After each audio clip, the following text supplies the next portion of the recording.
दोस्तों, आपके मन में कभी न कभी यह विचार तो आता ही होगा कि क्या मैं दूसरे के मन की बात को जान सकता हूँ या कोई हमारे बारे में क्या सोच रहा है। इन बातों को जान लेना हमारे लिए संभव है? तो इसका उत्तर है हाँ, लेकिन हम किस हद तक किसी के मन की बातों को जान सकते हैं या समझ सकते हैं, इसे समझने के लिए इस वीडियो को ध्यान से देखिएगा। इस वीडियो में जो बातें बताई गई हैं उन्हें आप लगातार अभ्यास करने की कोशिश कीजिएगा, तभी आप किसी के मन की बातों को समझ पाएंगे, महसूस कर पाएंगे। वैसे यह सब बातें आपको कोई बताएगा नहीं, क्योंकि बहुत से ज्योतिषी यही सारे प्रयोग करके आपके मनोभावों को जान लेते हैं। आप जैसे ही उनके पास जाते हैं, वह पहले ही आपके मनोभावों को पढ़ना शुरू कर देते हैं। आप अपने बारे में थोड़ा बताते हैं और वह आपको आपके ही बारे में बहुत कुछ बता देते हैं, तो आपको लगने लगता है कि यह ज्योतिषी बहुत ही चमत्कारी है। इन्हें हमारे भूतकाल के बारे में और भविष्य के बारे में सब कुछ पता है। लेकिन यह वास्तविकता नहीं होती है और यह कोई चमत्कार भी नहीं होता है। यह सिर्फ अभ्यास की बात है जो उन्होंने किया है, और उसी से वह आपके मन की बातों को जान लेते हैं। लेकिन वह ज्योतिषी आपको यह सारी बातें नहीं बता सकता, क्योंकि उसका घर ही इसी से चलता है। तो चलिए हम जानते हैं कि किसी के मन को कैसे पढ़ा जाता है। अगर आप किसी के मन की बातों को जानना चाहते हैं तो उसके लिए आपके मन का शांत होना बहुत ज़रूरी है। इस बात को थोड़ा ध्यान से समझना, तभी आप इसे समझ पाएंगे। तो चलिए इसे एक बौद्ध कहानी के माध्यम से समझते हैं। बहुत पुराने समय की बात है। किसी नगर में एक बौद्ध भिक्षु रहा करते थे। जब भी उन बौद्ध भिक्षु के पास कोई शिक्षा लेने आता था तो वो उन्हें सिखाते थे कि तुम शब्दों से नहीं, मन के भावों से बातचीत करना सीखो। बिना कुछ कहे एक दूसरे के साथ मन ही मन बात करने की कोशिश करो। आप लोगों ने महसूस किया होगा कि आप किसी के बारे में सोचते हैं और वह इंसान आपके सामने आ जाता है या उसका फ़ोन आ जाता है। कहीं ना कहीं आपके मन की बातें उस तक पहुंच जाती हैं और उसके मन की बात आप तक पहुंच जाती है। तो वे बौद्ध भिक्षु अपने सभी शिष्यों को एक प्रयोग सिखाते थे कि तुम अपने आप को एक कमरे में बंद रखो और एक भी शब्द नहीं बोलना, किसी से बात नहीं करना। सबसे पहले तुम अपनी वाणी को शांत करो। जब तुम्हारी वाणी शांत होगी तभी तुम्हारा मन शांत होगा। हमारी वाणी ही हमारे विचारों को शब्द देती है, आवाज़ देती है। सबसे पहले वाणी में शांति आएगी, फिर विचारों में शांति आएगी। फिर जब धीरे धीरे उन शिष्यों का मन प्रयोगों के द्वारा शांत होने लगता था तो बौद्ध भिक्षु अपने मन में एक शब्द बोलते थे, और जब तक वह शब्द उन शिष्यों को सुनाई नहीं देता था वह उन शिष्यों से इसी प्रयोग को लगातार करवाते रहते थे। वह एक कोई शब्द अपने मन में बोलते और उस शब्द को धीरे धीरे सारे शिष्यों से सुनवाते। बिना मुँह से कुछ बोले। आप कहोगे यह सब बकवास की बातें हैं, लेकिन यह बिल्कुल भी बकवास की बातें नहीं हैं। बहुत से लोगों ने इस पे प्रयोग किए हैं। आपने कभी न कभी देखा होगा, जो मनोवैज्ञानिक होते हैं वह बहुत से लोगों के चेहरे के हाव भाव देखकर, उनकी बातों को सुनकर उनके मन की बातों को जान लेते हैं। तभी मनोवैज्ञानिक लोगों के सामने सब लोग अपने दिल की बात को खोल कर रख देते हैं। उन्हें लगता है कि इन्हें हमारे बारे में सब कुछ समझ में आता है, या तो हमारे मन की बातों को पढ़ लेते हैं। जो लोग मनोवैज्ञानिक के पास जाते हैं उन्हें लगता है कि इस मनोवैज्ञानिक के पास तो कोई चमत्कारी शक्ति है। सच कहूँ तो उसके पास कोई चमत्कारी शक्ति नहीं है। उसने बस अपने मन के विचारों पर शांति करके, खुद के विचारों में ठहराव लाकर उसने अपने भावों की ऊर्जा को आपसे कनेक्ट कर लिया है। इसलिए जो भी आपके हाव भाव हैं उसकी ऊर्जा को वह मनोवैज्ञानिक महसूस कर पाता है, समझ पाता है।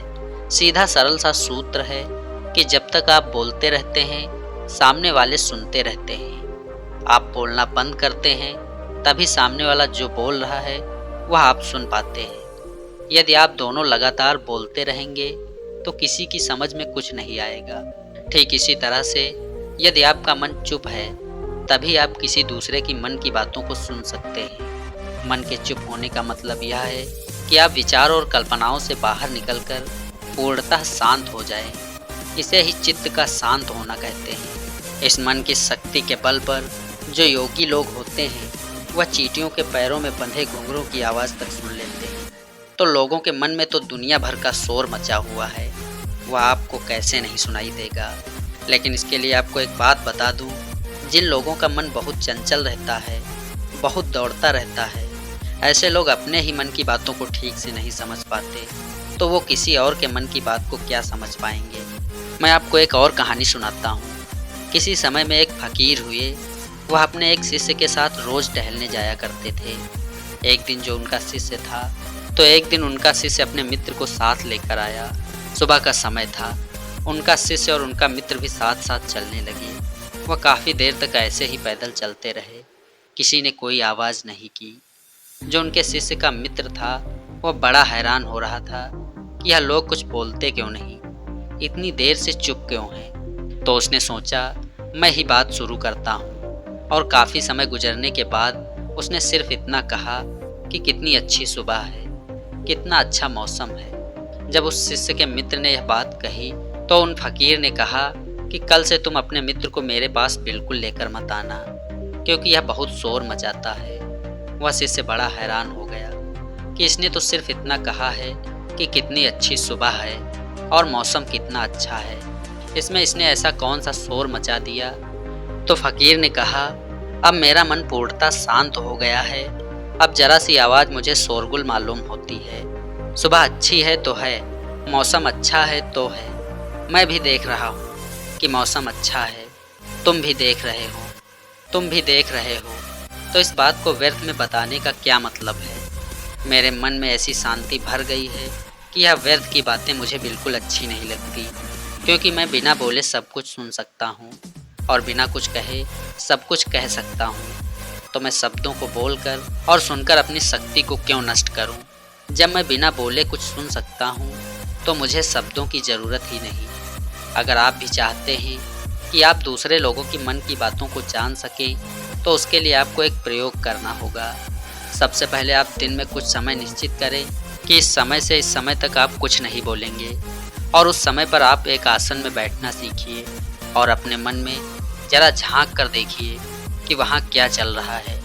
आपको कोई प्रतिक्रिया नहीं देनी है, बस देखना है, और धीरे धीरे इसे देखते हुए आपका मन शांत होने लगेगा।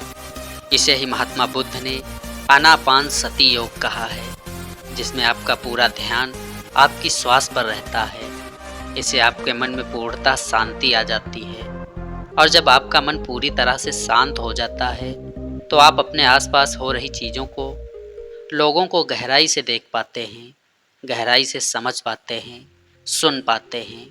एक शांत चित्त वाला इंसान बिना कहे भी सामने वाले की हर बात को समझ लेगा, और वह जो कह रहा है उसकी झूठी बातों पर वह कभी नहीं फंसेगा, क्योंकि शांत चित्त वाला वह सब कुछ सुन सकता है जो एक साधारण इंसान कभी नहीं सुन सकता।